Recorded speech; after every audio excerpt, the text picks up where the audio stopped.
Hello, friends. It's me, Cynthia, and Azalea, and Marty, and we are Greengirlstudios, and this is our Sunday edition of Magic Hour. Thank you for joining us this evening. Today, I'm going to show the process of making some of my pins, which are. This was my display at the big crafty. At the little crafty. So this is usually on the table, flat. It doesn't usually, I'm not usually holding it. Doesn't this cute? So these are some of the pins that I have. I'm going to show them flat here in a second. But I got questions all weekend because we were at the museum yesterday for the little crafty. And it was a lot of fun. And I was selling these little, see, kind of the light kind of washes them out. And here's another one of this gal. That's pretty. This is where I use those. I think I showed these before, where there's a little bit of translucence, and the translucent part is UV resin, different colors. It comes in a bunch of different colors. And here's one. This is another UV resin. It has a little bit of a translucence around its eyes. You know what? Look, you can see.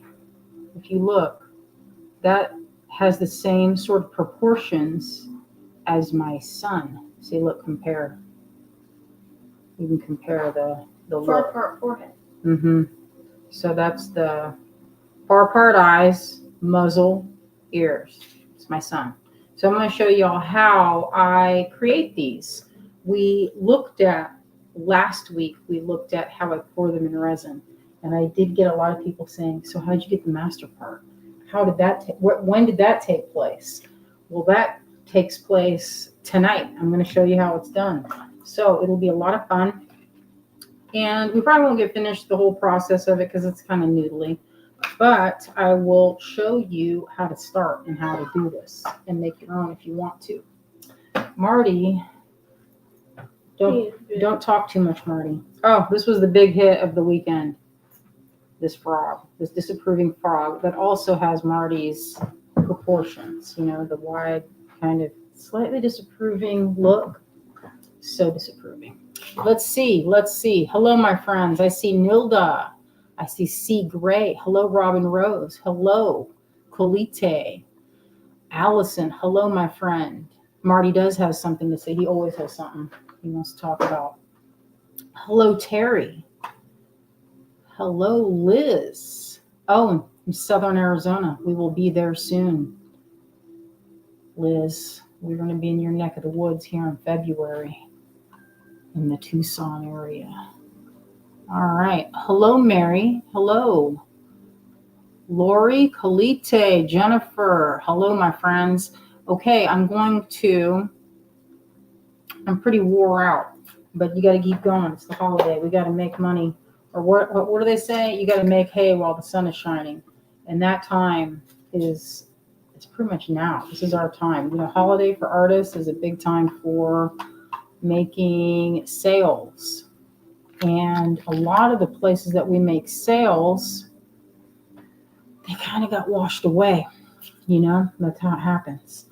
Oh, hello, Anne. We were just talking to you, Anne Gardan. Our friend Anne is joining us. Hello, Michelle. Hello, Jeanette. Hello, Karen. Yes, my friends. Oh, Liz says, very cool. Maybe I'll run into you at the gem shows. Yeah, stop and say hi. And we can frog around together. That means we can run around the show. We usually do that, don't we, Azalea? It's fun. We feel like hot shots. All right. Oh, where's the piece?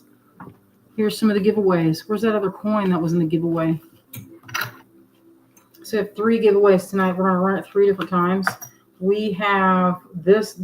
Okay, so the bag is dusty, but it's old. It's old. And then this one is also dusty. And I showed this before. This is the golden one. This has some super old bugles in there. Man, they're old. These used to be sewn onto dresses from the 20s. It's pretty cool. Pretty neat. They had the strings. I had to pick up all the strings and pour them into the bags. because they came strong. This one has some bugles in there too. They're kind of a dusty violet. You know what? They'll probably show better when I flip the camera around. I think I'm just going to do that right now. So the hashtag we have here is sunset right here. See that? I'm trying to point. It's like opposite day because the thing flips. I don't know if you know this, but it flips so that your view of me is as if we were standing at a show. So it's not like looking in a mirror. It's a different look. So you got to get it exactly right. No caps, no spaces, sunset. All right, I'm going to flip this camera around. And I'm going to show y'all what's what. Okay. Camo. Here we are. Let me get this ready.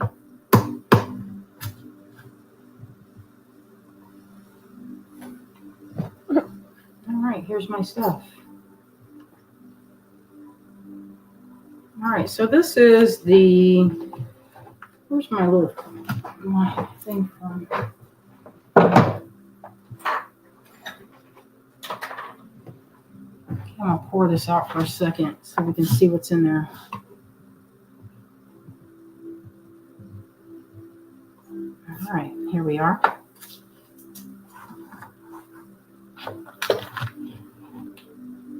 I moved it. We'll fix it in a moment.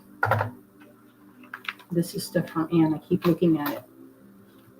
All right, so here's one of the mixes. I'll do this really briefly so you can see what's in it. It's a lot of beads in this bag.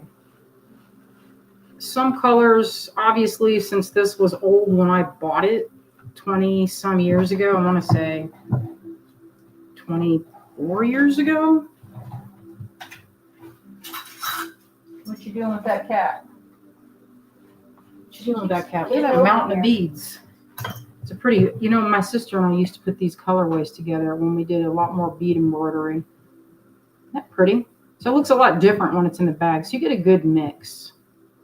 I don't know what's in there. It's been so long since I did this. But you can see from the picture that it's a good you get a good blend of herbs and spices here. Looks like there's a random garnet for some reason. Who knows why that's in there? I don't know. Just interesting. Make a pretty palette, I guess. Let's scoop this up. Jennifer says, love this mix. Good. Oh, thank you. Anne says, received my stag focal. Beautiful details as usual. Thank you. I love this scooper. Isn't that fun? It comes in a bunch of different sizes. And I told Azelle, I said, we ought to do affiliate links because people ask me every time we do it. And we're like, where do you get that? So we should just do it. So that way you can get the exact thing.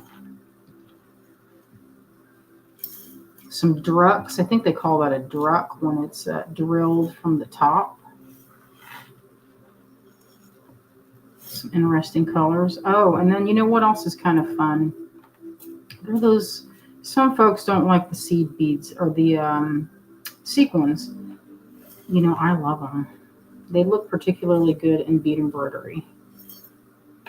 Number one, because they're sewn down.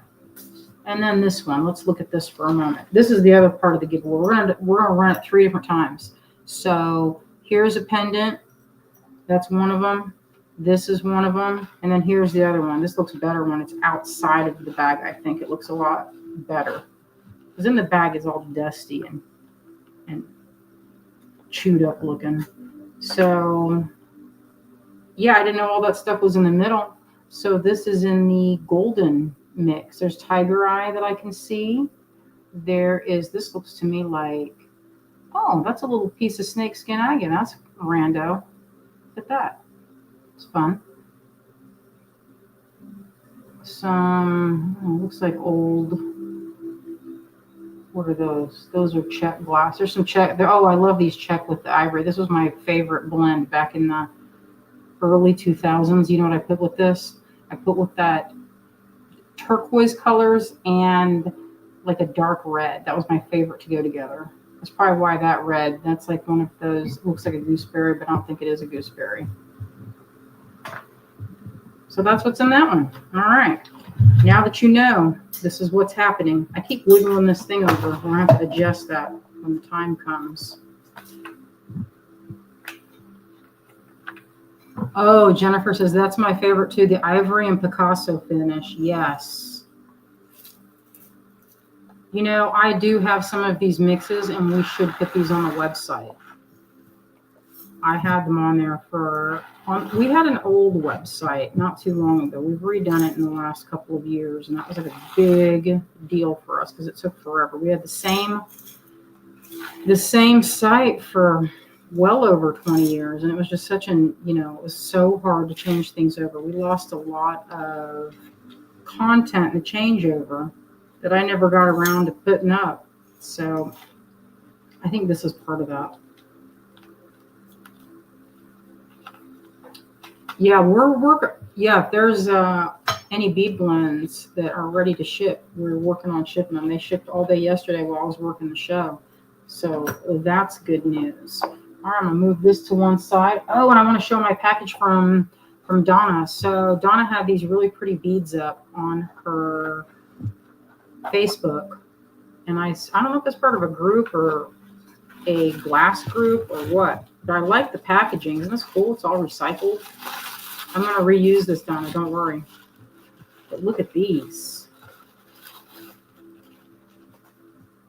These gorgeous. I don't know if you guys can really get a good feel. They're so metallic. You know what they remind me of? Bronzite or tigerite. Kind of like a combination of both. These are from my friend Donna Conklin. Donna, if you're there, go ahead and drop your info for people if they want to get some of these too. I love them. I think she had some where you can buy it now, or you could get them on, like you could just, you could bid, I think. I don't remember exactly. Oh, she says, I stopped using plastic. I love my new packaging. Yeah, we've been talking about upgrading our packaging. That's been on my list of things to do. But I bought these to go on my treasure necklaces. Y'all know. Here's one that is my I call it my town necklace. But this is one. Let's flip this one so it looks a little bit. So this one, I have a beautiful carved. That's a hand carved quartz. Look at that chunky monkey. Isn't that good? But I like to use boro in some of it. That's boro bead. And this is from a gal in Japan. I can't think her name. This was at Bead and Button, probably like the first Bead and Button when it was in Wisconsin. Isn't that pretty? Look at all that lovely marini. That's a hand carved. You can't see the flash, but it's a hand carved opal from Africa John. It's a good mix. Oh, and I'm showing this because I have a few of these tonight. These are in silver. And I like to do, this is my favorite way to bind off some of my necklaces, is with like little brass faceted beads and a button. There's another glass one. I think sometimes the glass really works with stones. Like, see that little hint of, it's like otherworldly almost. There's one my sister carved for me a long time ago for my birthday. My birthday was last week, and I turned 50. It's my 50th birthday. 5 decades. Can you believe that? I was going to make myself a carved bead, but I didn't get around to it. It was on my list of things. This was the gooseberries I was just mentioning. Isn't that pretty? This is a layered. It's they do it the same way that they've always done it. It's like kind of like a pulled cane. Isn't that lovely? But they did this like hundreds of years ago. That's what's amazing about it. This one's from my friend Derek Lusk, Leah Fairbanks' husband. Y'all remember when he used to have his booth set up at Bead and Button, and you can get all that hand carved goodness. That's another one of his beads. That's an opal. I don't know if you can see the flash in there, but it's really beautiful. And these are some labradorites that I carved. These are some of my little lapidary works right there. There's another Derek Lusk, and there's a sapphire, and here's one I carved. This is a sunstone. You can't really tell from that, but you can see the flash there. This was a kind of expensive piece of sunstone, but it turned out really good. So anyway, this is one of my necklaces that I'm going to make more of these for the big crafty coming up in 2 weeks. And you can picture it. See that? And I use 1 or 2 on there. This one, I'm kind of drawn to that tab shape. I think it'll look good in there like that, you know? So it's like a big treasure chest of goodness. All right. Okay, so, while we're doing show and tell, I've made these little cities in the past, and I can't find the molds of the old ones that I did, but I'm remaking this one. And one of the things that I like to do is it's kind of like installation art in the way that I install this into like the outside or in a crack that's like kids' eye level, like 4 or 5 feet. Actually, let's be real, it's more like 3.5 feet off the ground. I'll put it where I'll have these cast in resin, and then I use 2-part epoxy and I shove it in there, and then it looks like a tiny city. And you know what? There are places that have them still, mostly in Columbus when I used to do this when I was in college. But I'm going to revisit that. Some people would say, hey, that's kind of like putting gum, but it's not going to be sticky. And it's a little piece of magic. So that's what I made a couple days ago. And then I made this little thing. It needs to be sanded. It's going to be like a bottle, but a faceted bottle. That'd be cool. In UV resin, you can like put something in there. Oh, Cherie says you should make a birthday button with a sweet sentiment, aged to perfection, better with time. That's a nice idea. I love it. Oh, thank you, my friends. I see some happy birthday comments. Thank you. Had a pretty good birthday. It was too cold. Greg and I were going to ride my bike, or not. We weren't going to take turns riding my bike. We each have a bike, but it was too cold.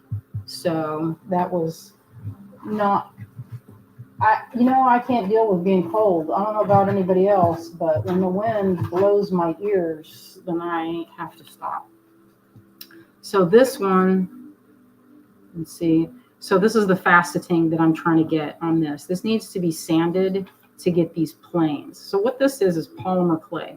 So when you look at the finished result, which is this resin piece, it's got a pin on the back.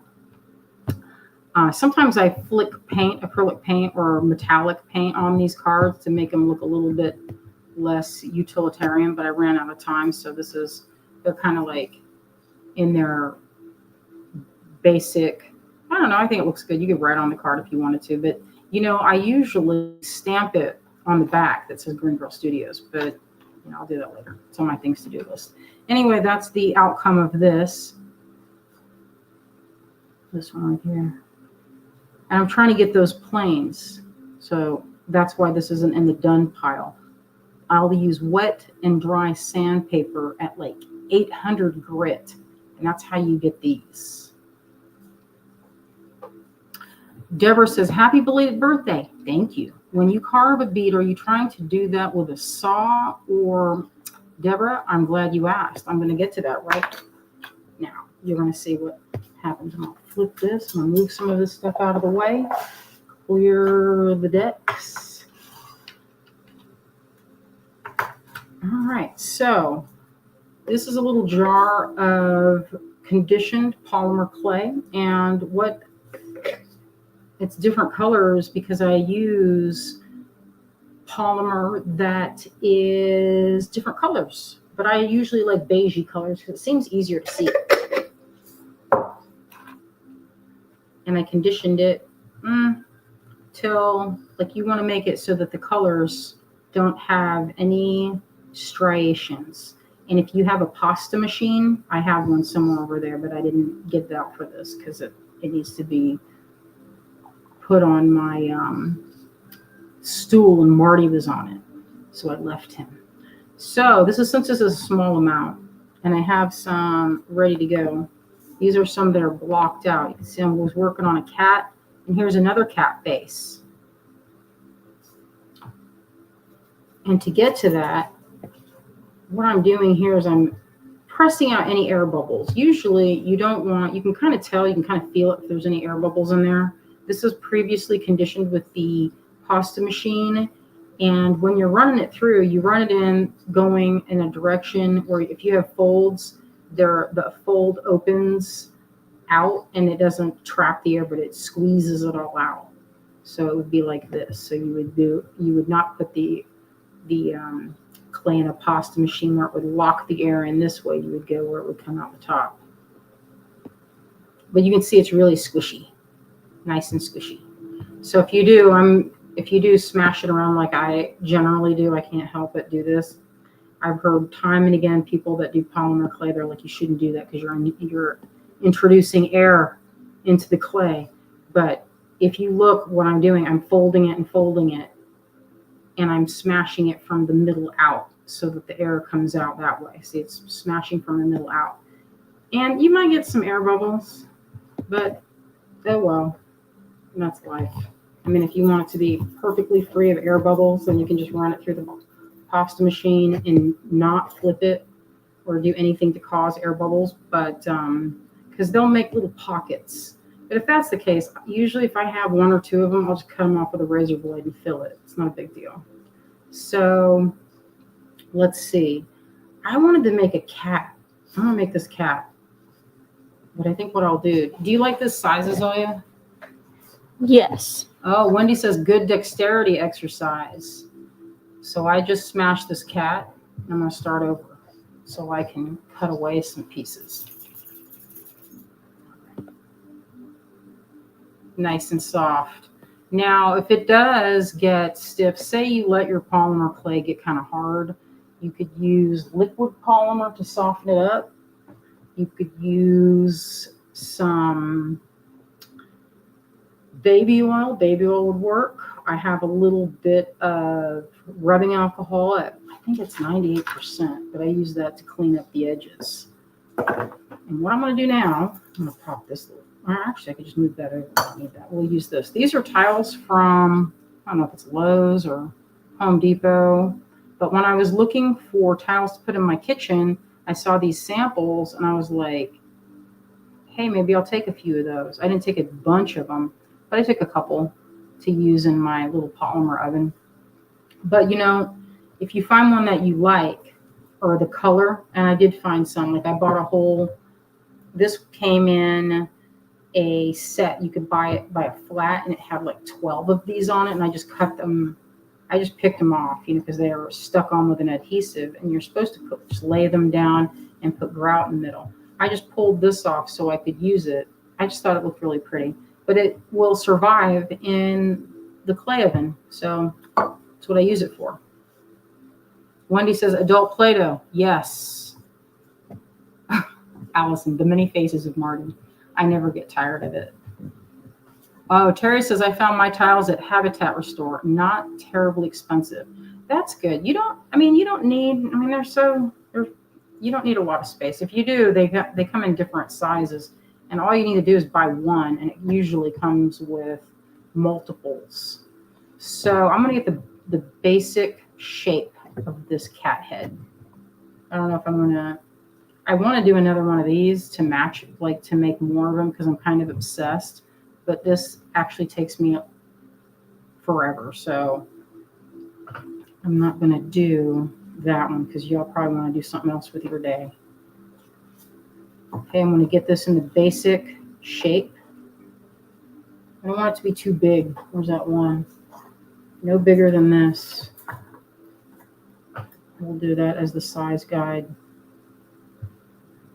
I noticed that some of this was the best seller, but I think that most folks like the size of some of the other ones. Like this one came out a little bit, I don't know, it seemed a little bit, I don't know what the word is. Okay, that looks pretty good. So right next to me, I have a little oven. I'm gonna put it in there. It's on the chair next to me. I'll show it real quick. Sorry. All right. Don't look at my mess, y'all. So this is doesn't have temperature on it. That's the whole thing. It's on the chair. I'm connected to the computer. That's why this is here. And I'm going to put it at 7. And I'm only going to do this for 5 minutes. Cook time of 5 minutes. I don't want to cook it hard. Let's see. Because if you cook it hard, it means it's very difficult to carve. So when I say it's very difficult, that's kind of, it's very difficult compared to carving it at the 5 minute mark. So this one is at, this was cooked hard. You could hear it. It's like, so this is polymer clay, and I shaped this with the intention of carving it. So you can see it's a little bit burnt, and I'll demonstrate why this is harder. And I have different tools. These are wood tools. This is Niji tool from, I think I got these on Amazon. Lisa says, what brand is your oven?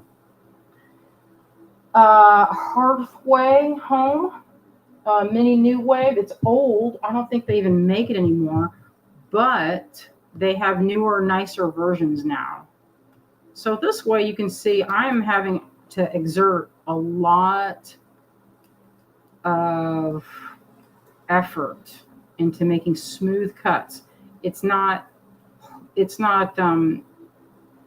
like carving ipe, which is a dark hardwood that is really beautiful and has a very fine grain. And that is really hard. In comparison, this is soft. And it makes a difference if your tools are really sharp. I've sharpened these, but whenever I sharpen them, I even took a class on sharpening. It's actually a skill that you have to practice, because your angle, if you take off too much or you get it, there's this little block that you run fine sandpaper and you run it over these grooves to go in this grooved area. If you run it, like, you have to keep the angle the same way each pass, because if you do it at a different angle, you're basically taking off the edge. Terry says, could you carve with a rotary tool? You could very easily carve with a rotary tool. It makes a lot of dust, and that is the main reason that I don't use that. I have what's called a flex shaft or a Fordham that's downstairs. It makes kind of a high-pitched noise, it's basically a high-powered like Dremel tool. Now here's an X-Acto blade. You get a little more. The X-Acto blade takes off more. When I say more, it takes off a shinier, it's a sharper cut.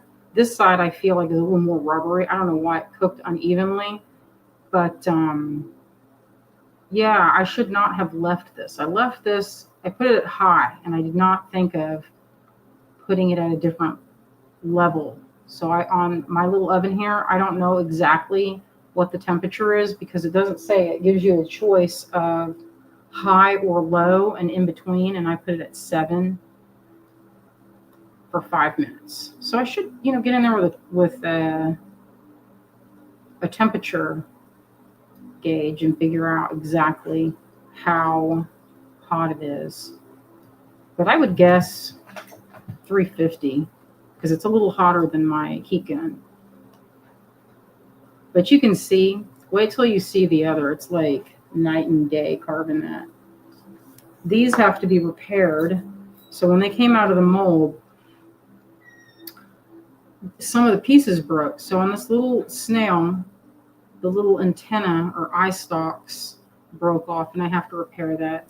The hands broke off this. So these molds don't last forever. I have some sitting here. Let me see if I can find one. Oh, well, I have.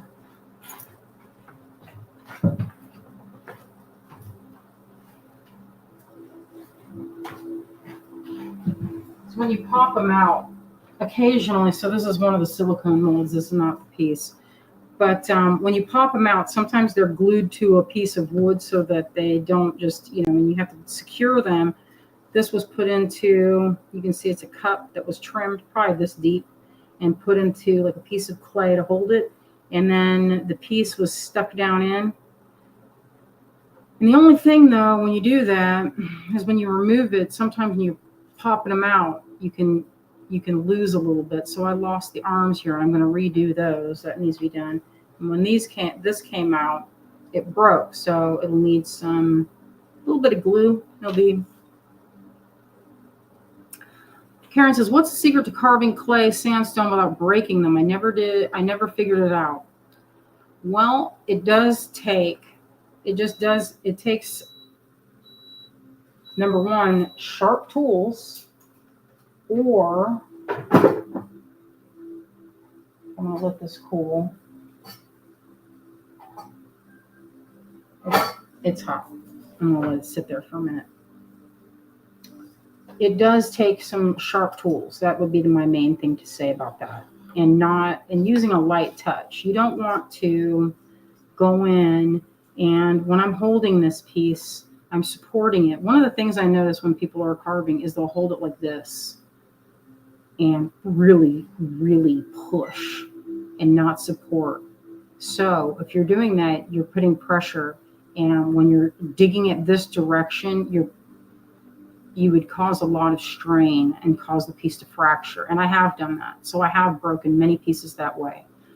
And it's what the key to that is to support the piece a little bit easier. Now, so if you're carving sandstone, whatever it is you're carving, if it's a hard thing, sometimes you want to use a vise. It needs to be supported. And if you're running into things breaking, that would be the first thing I would check is, how are you hanging on to the piece? Because right now, if I were to push on this, I automatically do it because I've trained myself, to get in there and support. You don't want to do one of these where there's nothing supporting the back and I'm just pushing and trying to remove. So if I'm doing that, I will put my finger, or if I'm afraid of getting cut, I'll put something, whatever you can, you could fold up a paper towel and pat it so you're kind of distributing the force that you're applying, so it's not just in one spot, and it's not pushing it in such a way that you'll crack the piece. Obviously, if you push too hard, you can crack it. That's one of the things. But now, let's see if this is cooled enough. I'm going to remove it from the tile. Use that packaging came in handy, Donna. I'm going to use it again. Wendy, what you say here? A temperature gun. Are you thinking of like a heat gun? Oh, Shree says you need a temperature gun. They're really great. Kalite says an oven thermometer really helps. My toaster oven dial is at 350 and the inside temp is 275. Huh. Yeah, that is a good idea. I didn't know that even was a thing with the temperature. All right, so this one is still cooling. You don't want to use this when it is like really hot because it's going to be gummy on the inside. So I'm feeling it and it's still hot, but not so hot I can't touch it. Oh, there's my optivisor. Oh, here they are. That's what do I say every single day?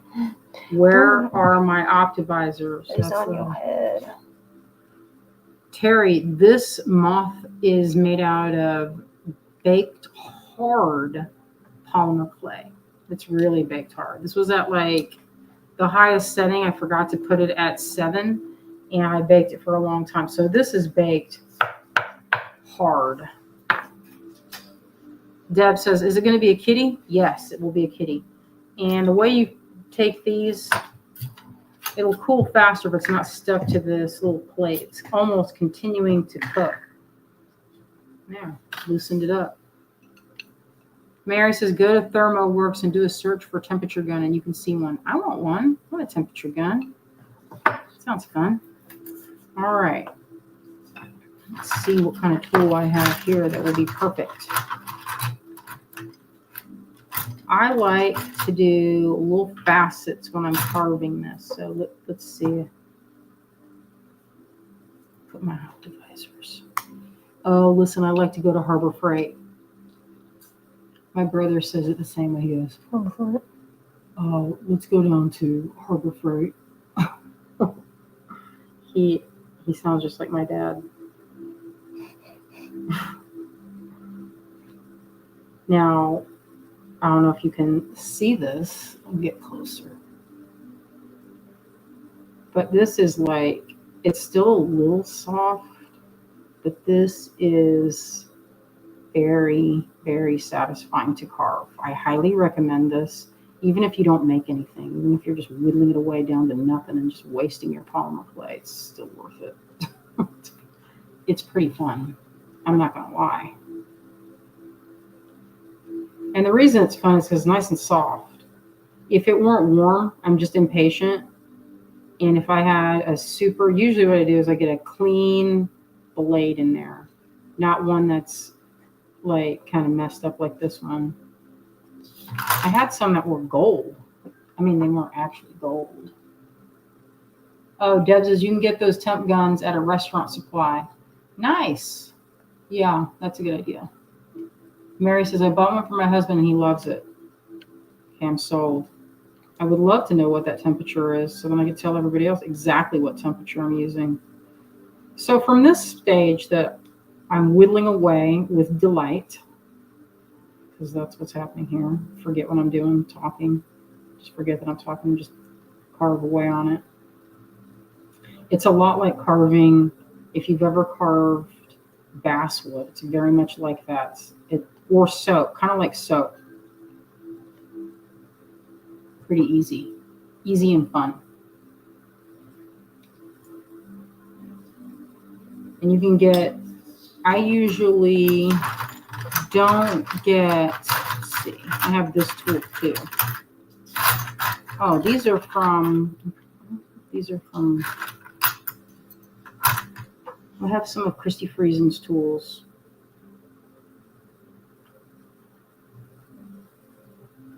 So this one's a little softer of a tool. It's not as sharp. And it gives you, you can see it gives you kind of a rocky finish. If you wanted this to imitate stone, you could use this tool. And it doesn't give you maybe this is sharper. Which one did I have? What's this one? It's like, which is the newest one? Because I'm constantly dropping them. It's a little bit sharper. And the best part is if I did this and I was like, man, this looks like garbage. You know what you can do? You could take some of the clay and from that jar that I was just showing you, and you can put it on and add another layer. And that's like, this can then be your like support. It could be like an armature. So then if you wanted to do details and carve them soft. So that's the fun part of this, is that you get the best of both worlds. And the other part that's kind of cool is if you wanted to get a look like carved wood, this cast, you see that look at the difference between a kind of a dull tool and a sharp tool. You can see you can get nice, clean facets. I don't know if facets is the right word. I guess, I don't know what's a better word for that. Flakes. I'm removing little flakes. But it is definitely satisfying. And this is a fast part. Usually I can't leave well enough alone, and I could never leave it in this state of, like with all these tool marks showing. That's probably why I admire it whenever I see, like I love these Japanese carvers on Instagram that make these cats that are so adorable. They're like carved in wood, and then she also carves like Shiba Inu. They're so cute, and she leaves them pretty, like there's all these tool marks on them, and I'm like, how does she just stop? How does she put the tool down and walk away? What's that like, to have that kind of, I don't know what the right word is, the mastery of being like, you know what, that's good, I like it, and then put your tool down and then walk away from it, instead of what I usually do, which is agonize some more, pick up that tool, and then maybe do it till I have to start over a couple times. You just never know. Sometimes wood is good for that because you have a stopping point and it says no more. There's no mas. So this is a wood one. And I've tried to mold this a couple times, but you know what? These feet are a little problematic. This this whole region pops right out of the mold, so that's kind of annoying. But this is carved in wood, and you can see I went in with the sandpaper. I could not help it. I went in with sandpaper. Let's see. Helen says, is it like carving soft form line? Soft form. I'm not sure what you're trying to say, but I'll think about it and I'll probably get it. It's like carving basswood, a little bit harder. Exactly like that. It's not as soft as some things, but if I had a really sharp tool or a really sharp blade on this X-Acto, I could get some really beautiful cuts. And I might do this over. You just never know. But you know what? A lot of times that's the fun. If you're going to carve something like this in this stage, it's just fun to do the action. This kind of carving is always kind of, I think of it being kind of meditative. When I was a kid, my grandpa used to sit out on this swinging porch swing that we had, and he would get a piece of wood from the lawn, like a piece of fallen. We lived on quite a few acres, and I say quite a few acres, and Florida's like 4 acres. That's quite a lot for being in the suburbs of Orlando. It's a big lawn, and he would carve and whittle and just sit outside and do that. And I would sit out there with him, and he showed me how to carve. Got me my pocket knife when I was about 10. And we just sit out there carving. And he didn't keep his stuff. He would toss it out into the lawn like a weirdo. And I was like, why'd you do that, Grandpa? And he'd be like, I was done with it. And he wasn't big on saving. I don't have any of his carvings because he'd throw them out. And sometimes, and he'd throw them far too. I was like, what? Like, why'd you throw it so far? You'd never find it in the jungle that was our yard. You'd never find it.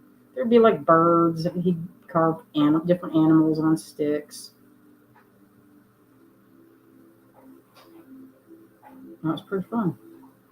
Kind of the same kind of enjoyment.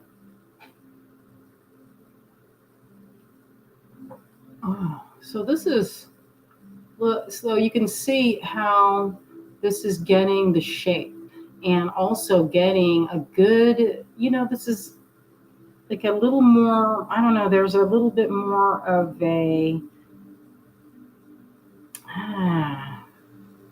I need the art word, like in, what was it in the movie Witches of Eastwick, when Jack Nicholson is holding one of those sculptures, he's like, there's some potency to them.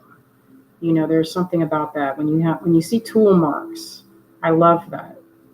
And it's always a really challenging thing for me, is leaving the tool marks. It's next to impossible. But you know what? When I do manage it, there are a few pieces that when I leave it, like there's an owl that I made a few years ago.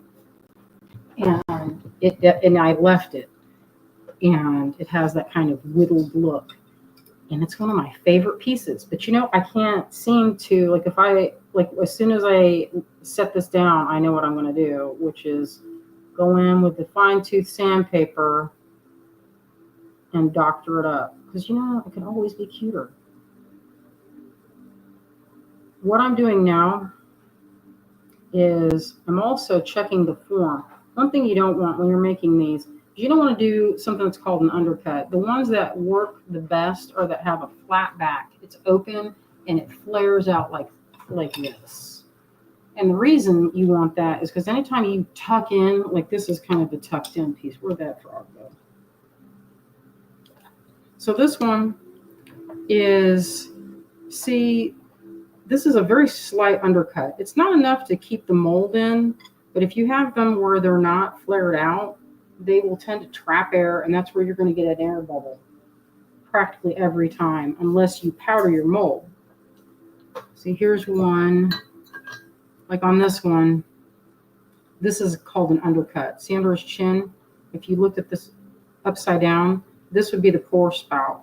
And this has to be remade too. This is why it's kind of getting dusty.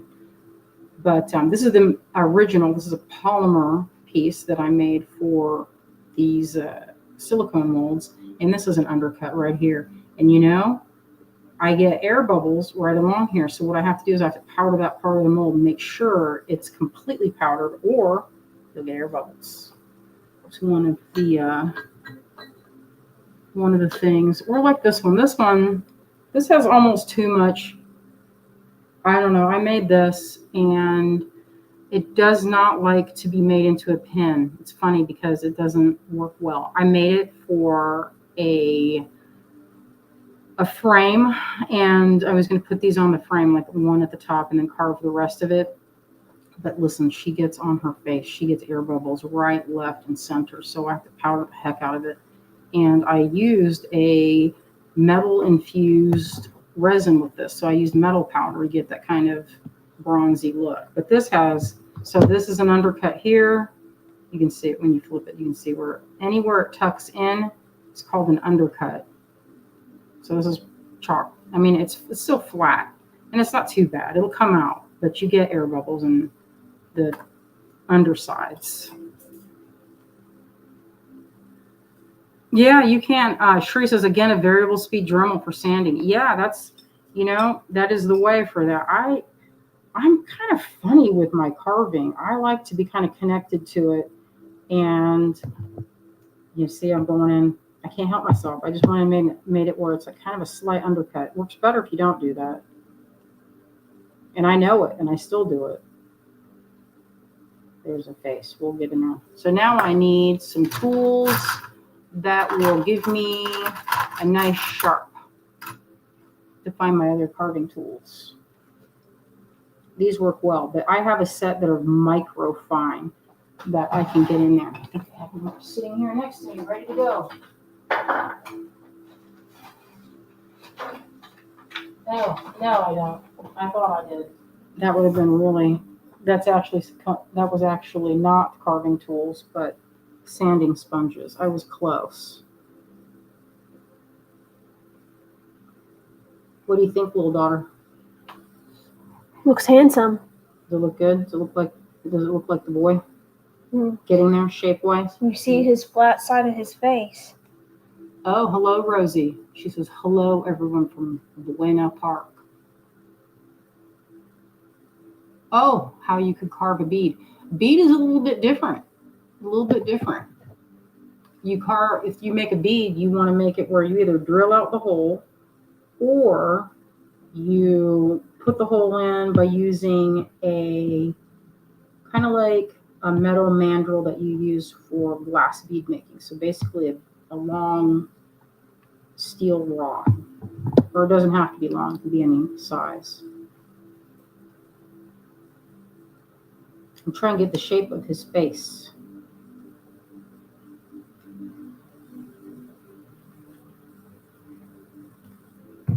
Oh, it's looking good. It feels a little thick. I'll take away. I don't want it to be too thick because sometimes, with pins, one of the things that's not good about a pin is that it can make a hole in your clothes if it's too heavy, and I don't like that story. So I was thinking I'd make them a little thinner, get the weight down.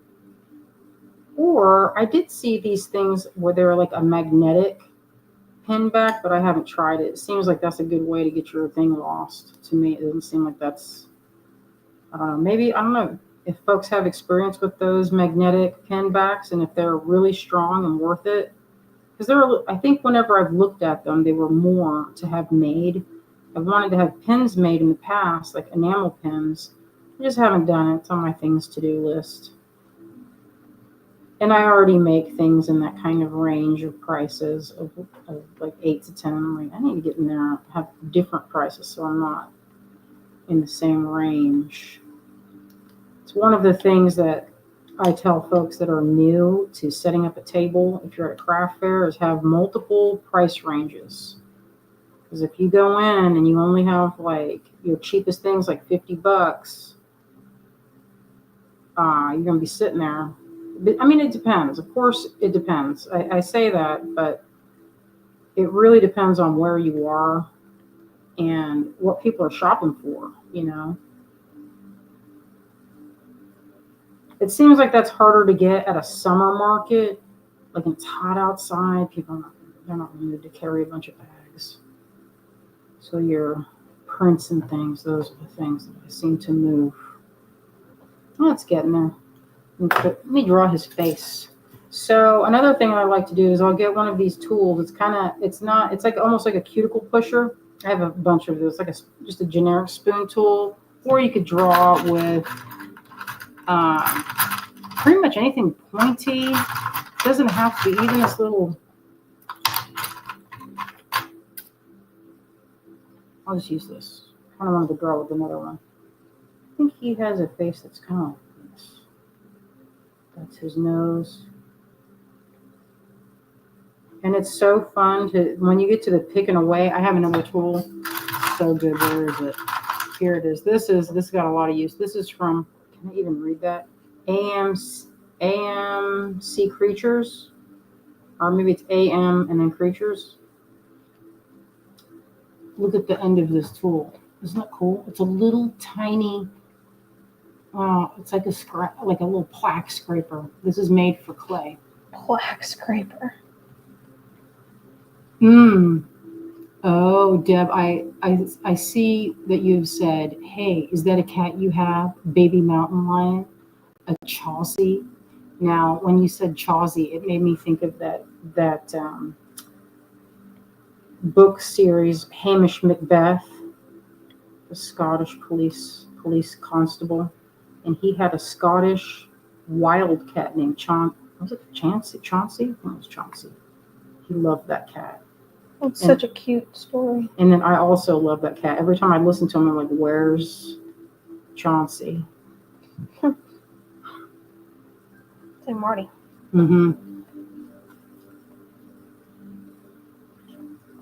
Yeah, Christmas markets are better as they know people are shopping for gifts. That is for sure. Wendy says some of those magnets are hella strong. Yeah, I want to try them. I haven't tried it out yet. I know there's a couple of artists that I follow that use magnets instead of pins, and I can see the appeal. Especially there was a gal yesterday. She was like, "Hey, I want to use this frog pin for a silk scarf," and I was like, And I don't know. It just depends if you're willing to, rip a hole in it to find out. He has kind of a short muzzle. So the other thing is nice and thick where I can kind of play with the expression. And if I don't like the expression, I have enough wiggle room to do another face. Or say it looks like utter garbage, I could get some more clay and then repair the top of it. Donna says rare earth magnets will pinch your fingers. Okay, Donna, I'm going to get me some of those. Thinking about that, I feel like I had some for my ball jointed dolls. You know what? Whenever I'm carving, I notice I do this every time. I'll get one side a little closer to the nose than the other. I don't know if anybody else has that, but it seems like I do on every one of my sculptures. Makes me wonder if my eyes they don't line up. Like my eyes line up, and what is lined up to my eyeballs is actually like this. Because they're always like that. Like this side's always a little bit too close. So I've got to go in. I'm like, all right, I'm straighten his face out, fix it. Yeah, see there, I'm scratching away. Basically, it's a thing of a lot of scratching away and getting a cute. Basically, you want to get the cutest face you can. Now, I could go in and sand this really good, but what I'm going to try to do is I'm going to try and make one that has that same flavor as that looks like it's carved out of wood. That's what I would like to go for. We'll see if I actually succeed. I'll show it, and I bet after tonight we'll see if I can do it. I'm going to try and make myself stop. probably some kind of compunction to keep going. Like when it's time to go to bed, I'm like just a little bit more. I think I can finish a little bit more before I go to bed. I don't know what my problem is, but it's like I'm at my peak creativity when I'm supposed to be doing literally anything else. ADHD. That is. Wow. Oh my gosh.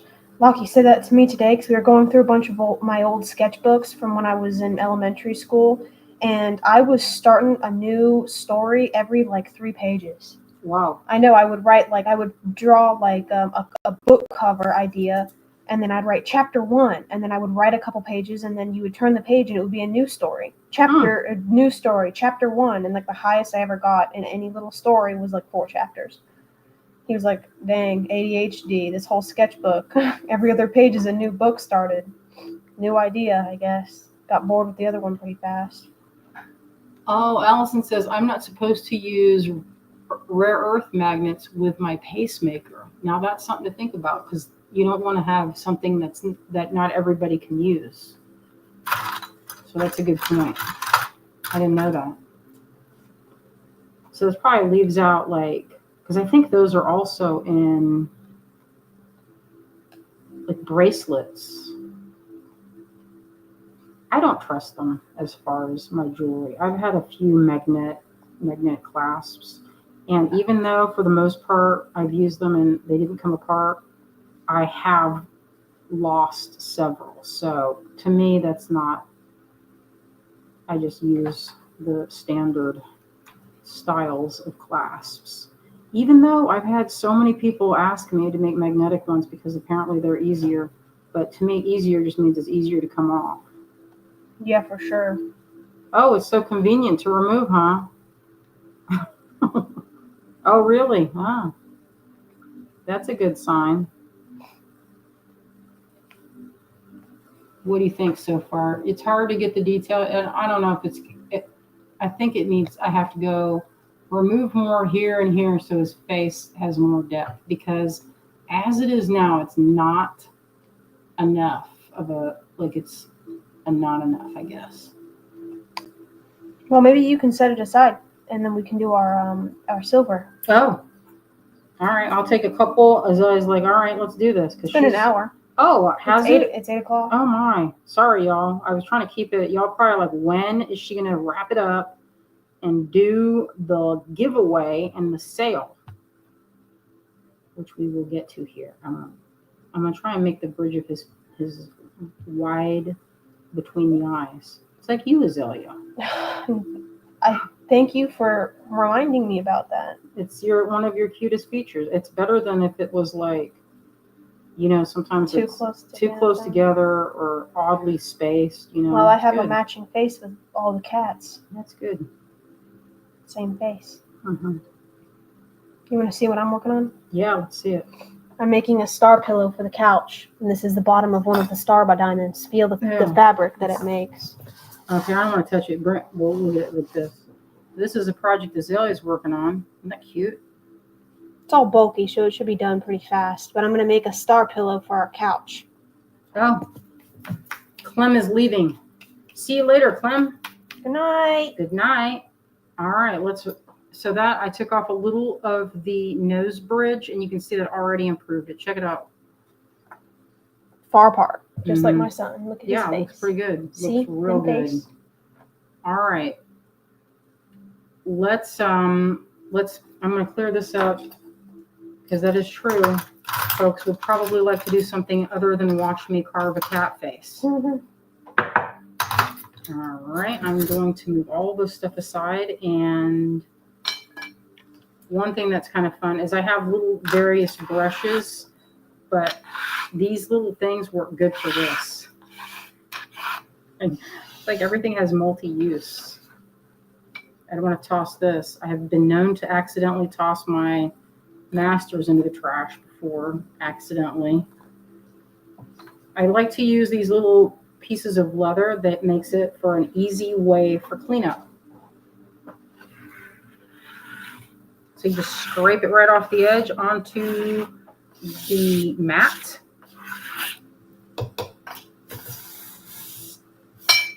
And there you go. That's all. It's tidied up. And then just sweep afterwards. Okay, I would like, here is my background. It's getting a little tighter. Oh, thank you, my friends. I see that folks like to watch me work. That's good because I like to watch me work and make a lot of stuff. It's my favorite. Get in there a little tighter because there's no zoom right now. So we're going to zoom it just a hair. Hey, that looks pretty good.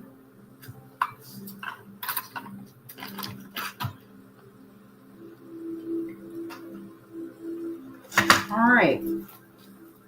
We don't have a ton of things today, so this will go pretty fast. We did a casting.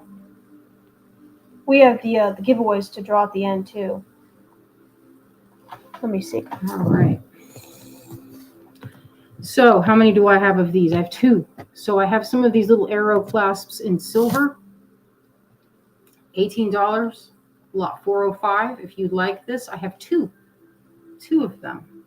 And you've seen how I like to use this in my treasure necklaces because it's nice and sturdy. This isn't going anywhere at all. As far as a clasp goes, it's very easy on, easy off. I feel like it's easy. It's not quite as easy as, say, a magnetic clasp, but it's pretty easy. It's like this.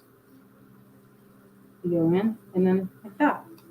So there's 2, $18, lot 405 if you're interested.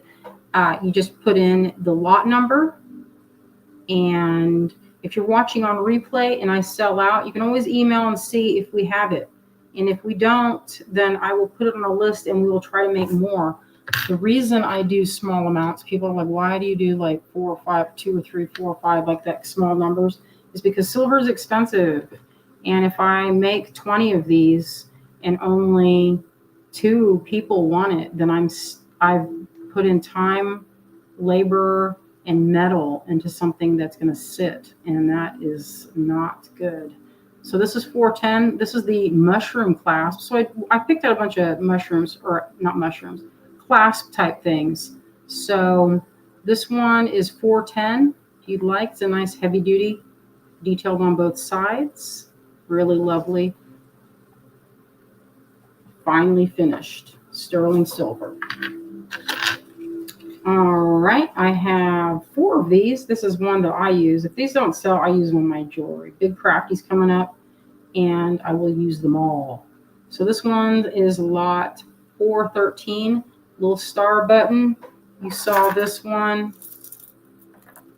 in this piece here.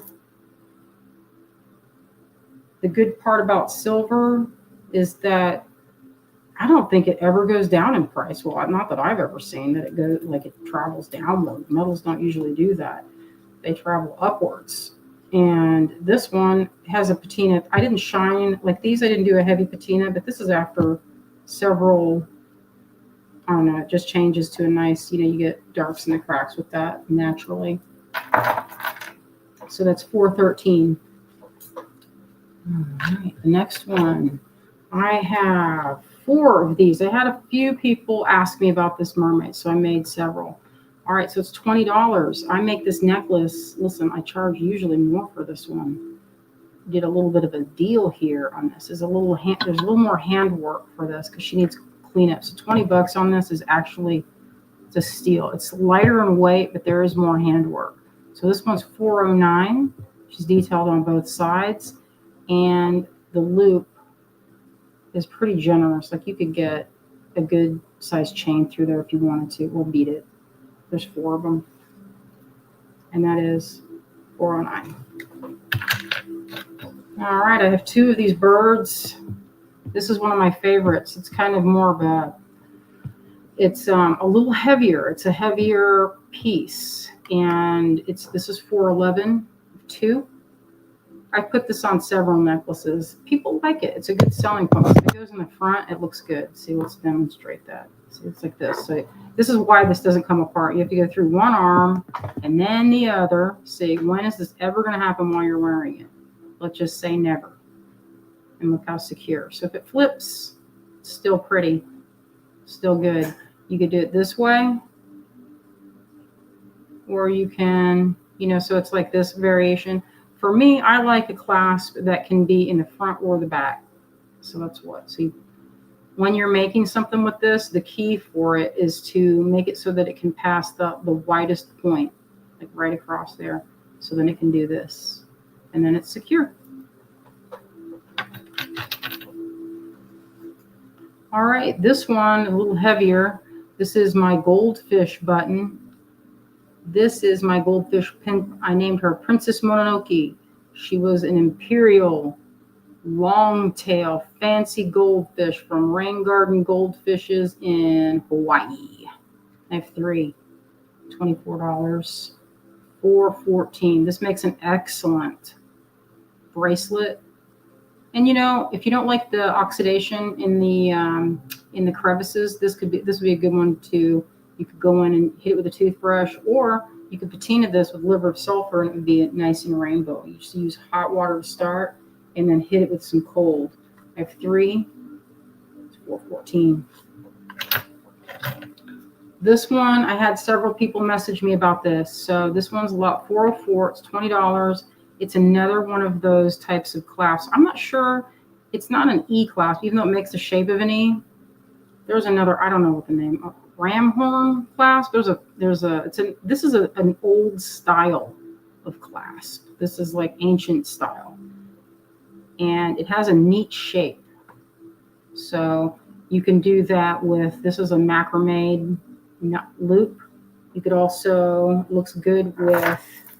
Let's see how it looks with this one. Let's see, get this one out of the way. Like if you go in with little brass, how pretty that looks. It's a nice little detail. You could, instead of metal, you could always go in with little tiny glass beads. That'd be pretty. Stone beads would be a good choice.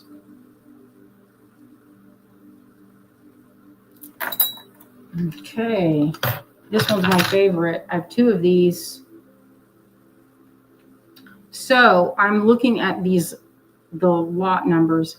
Now, if I run out of anything and you like something like that one class that I have 3 or 4 of, I can't read them this far away. The lot numbers are coming in pretty fast from YouTube and Facebook. So if I see some and you don't get an invoice for it, what I'll do is I'll make more next week. I did have folks ask me about the heart from the giveaway prize or the contest prize. I'm making those this week. So if there's folks that emailed me about it and I didn't get a chance to answer you, I'm making them this week. So this one, I have 2. But if there are a lot of folks that want it, I'll just go make more, and then we'll have them for either Wednesday or Sunday. All right, this one is one of my favorites. This one we put a nice little discount on. It is $4.12. This is one of my all-time favorites. It's a very beautiful silvery moon. It's an easy one to work with. This looks great on a bracelet. When I made these, anytime I make a bracelet with this, I do one like this. It's like an amuletic type feel to it. You can already see how good. Look at that. I don't even have. It's like it just creates itself. That is awesome. I know. Well, I made that because I wanted it to exist, and every time I see the light like that, I'm like, yes. Oh, so I had folks messaging me about this. There's 2 of you out there that wanted this from a couple weeks ago. Maybe when I say a couple weeks, it's probably closer to a couple months. This is 406. This is the Wanderer butterfly. It says Wander on the back. With this one, I like to paint it and then do a little bit of resin on top. But I wouldn't do that with the silver because I like the silver just to be straight up. It's good on its own. This one, I made it to go like this. And then you know what? I put Wander on the back, and the best way that I like this is mounted down to a piece of leather. All right, this one is lot 407. Check this business out. This is one that, you know what? This one was for Kate. Greg made a few of these. This is one of her class. The last time I made this was when we were in Fresno during the lot sale, and I sold all of them. And I kind of forgot this existed until like a couple days ago. So I only have 2 of them. But remember, we keep track and we'll make more. So this is 407. We will try to make more. I should say that we will just, don't worry, we'll make more. Sometimes the molds break, so that there is a little bit of uncertainty. Because, you can't, sometimes you can't promise everything. And the last thing is Azalea is going to update these guys. I made a bunch of these. I made like another 20. We had people emailing about this mountain charm, and it went for 24. It's in that range, nice and sturdy, nice and thick. This is our Asheville, so it has like when the rains came. It's like the French Broad down there, and there's some little houses right along the bank, and then some trees, and the clouds and rain. Came out pretty good. I'm gonna have these. I made a bunch of them, but if you'd like one, we have them. I don't have a lot number, and I'm not 100% sure if this is on the website yet. Do you know if it's on the website? Because if not, then we could just say. I have not put it on the website yet. I'm still shipping the ones from. Oh, so Zilla's still shipping. So in case you're wondering, we just got water back. Like, it's been like 56 days or something of that sort. And we just got set behind by a lot. The hurricane, when I say we were set behind, it's not that you're just out of water, you're out of electricity. It's the nuisance of having to deal with things outside of what you just have to go out of your way. Well, anytime you're going anywhere, the roads are blocked. There's just a lot of being like blocked, I guess. I don't have another word for it. So we've been put behind, and. Do you want to tell them how far behind? No. But we're catching up. We're catching up every day. So that is a thing. We're catching up. So I'm going to flip this camera around. Are you sure you want to flip the camera around already? We have the giveaways to do. Oh, duh. All right, let's do the giveaway. Completely forgot. Good job, Azalea. You remembered it. Well, we'll be hearing about it later if we don't Yeah. know it. People might not want to hear about that story. So, which one do you want to start with? Let's just start with. Just do 3 of them. It doesn't. Oh yeah, I see. No. I see what you mean. All right, let's do it. Okay, you guys. Let me see if I can share this. Oh, Michelle wants one of those. Okay, that's a good idea. I forgot about that. I am writing it down now. Time to draw. Number 1. This is for this one right here.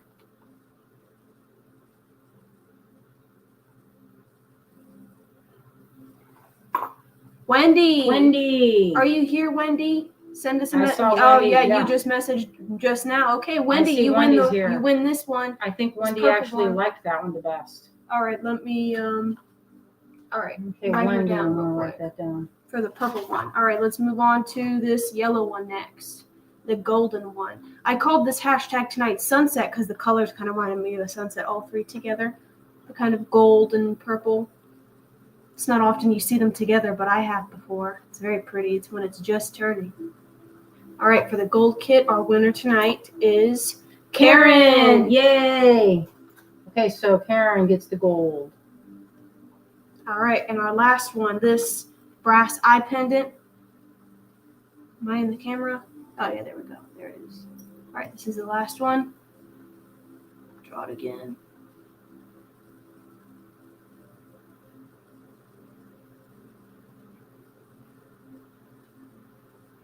Who's going to get it? C. Gray. Yay! Yay, C. Gray. I'm writing it down. I pendant. Put it in the giveaway pile. All right. All right, my friends.